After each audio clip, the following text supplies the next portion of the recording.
அன்புள்ள சகோதரர்களே, தஅவா சம்பந்தமாக இந்த ஹதீஸிலிருந்து என்னென்ன பலன்களை நாங்கள் பெறலாம், என்னென்ன செய்திகளை இந்த ஹதீஸ் சொல்லுகிறது என்று எடுத்தோம்னா நிறைய சொல்லலாம். இந்த ஹதீஸ் சம்பந்தமாக நம்ம நிறையவே பேசலாம்.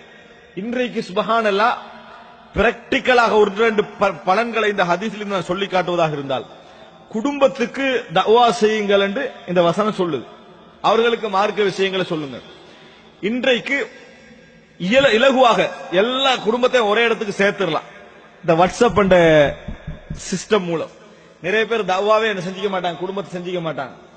ஆனால் எப்படி பழைய நண்பர்கள்லாம் தேடி கண்டுபிடிச்சு ஒரு குரூப் ஆகிட்டாங்களோ அதே மாதிரி என்ன செய்யலாம், நம்ம ரத்த உறவுகள் எல்லாரையும் சேர்த்து என்ன செய்யலாம், ஒரு குரூப் செய்து அதுல தஅவாவுடைய செய்திகளை சொல்ல, நம்ம கஷ்டப்பட்டு ஷேர் பண்ணி விடுறதில்ல, நம்ம கஷ்டப்பட்டு ஏதாவது ஒன்று என்ன செய்யலாம், சொல்லலாம், மார்க்க வழக்கங்களை சொல்லலாம். செய்யறாங்க சிலர் குரூப் செய்யறாங்க. என்னத்துக்கு செய்யறாங்கடா, அதுல நகைச்சுவையும் கிண்டலும் வழங்கிட்டா அதுல இல்லாத பித்னாவும் பசாதுக்கும் ஃபேமிலி குரூப் செய்யறாங்களே தவிர அதன் ஊடாக மார்க்க விஷயம் எதுவும் என்ன செய்யல, நடக்குது இல்லை. ஏற்கனவே உள்ளதை விட கேடு கட்டு போறதுக்கு மட்டும்தான் என்ன செய்யாது, உதவுதே தவிர ஏதாவது மார்க்க விஷயம் ஏதாவது சொல்றதுக்கு உதவுதான்னு பார்த்தா இல்லை. மார்க்க விஷயம் பேசினா இந்த குரூப்ல இருந்து எல்லாரும் போயிருவாங்களா, இந்த குரூப்ல இருந்து போயிருவாங்க அப்படி என்பதற்காக பேசாமல் இருப்பதை நம்ம பார்க்கிறோம். இன்றைக்கு அப்படி ஒரு குழு செய்து என்ன செய்யலாம், ஏதாவது ஒரு செய்திகளை அந்த மக்கள்கிட்ட கொஞ்சம் கொஞ்சமாக கொண்டு போய் சேர்க்கலாம், அழகான விஷயங்களை கொண்டு போய் சேர்க்கலாம். அப்படி சேர்த்தால் நமது கடமையாவது என்ன செய்யும், முடியும் என்கின்ற இடத்துக்கு வரலாம். அதை நம்ம செய்வது இல்லை. இது ஒரு விஷயம், அதுல யோசிக்கலாம். இன்னொன்று தஅவா விஷயத்துல பாருங்க, இந்த கோத்திரமாகவும் குழுவாகவும் ரசூல் ஸல்லல்லாஹு அலைஹி வஸல்லம் சமுதாயம் வாழ்ந்ததனால தஅவா செய்யறது எவ்வளவு இலசாயிச்சு.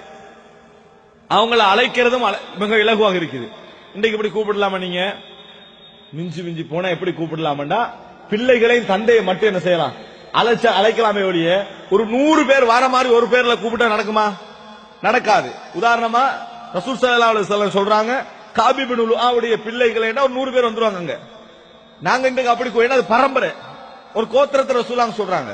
நாங்க இன்றைக்கு அப்படி கூப்பிட்டோம்னா 2 பேரும் தந்தை மட்டும் தான் என்ன செய்வாங்க, வருவாங்க. அதுக்காக இந்த குழு முறைமைகள் எதுவுமே என்னது இல்லை. காரணம் அந்த இரத்த உறவுகள் சேர்ந்து வாழாமை என்கின்ற பகுதி. எனவே அன்புள்ள சகோதரர்களே, எப்பொழுதும் சமுதாய இயல்புகள், குடும்ப இயல்புகள், ஊருடைய இயல்புகள் இவைகளை நம்ம புரிந்து கொண்டோம் என்றால் தஅவா முறைக்கு என்ன செய்யும், அதை உதவும் என்ற செய்தி இது சொல்வதை பார்க்கிறோம். இதுல எங்களுடைய தலைப்போடு சம்பந்தப்பட்ட மிக முக்கியமான செய்தி என்ன என்றால், தஅவா என்பது, குடும்பத்துக்கு மார்க்கம் சொல்வது என்பது எப்பொழுதும் ஒரு நாளும் எங்களுடைய இரத்த உறவு முறை என்ன செய்யாது, பாதிக்க செய்யாது. காரணம், இஸ்லாம் இரத்த உறவு முறையை பேணத்தான் சொல்லுது.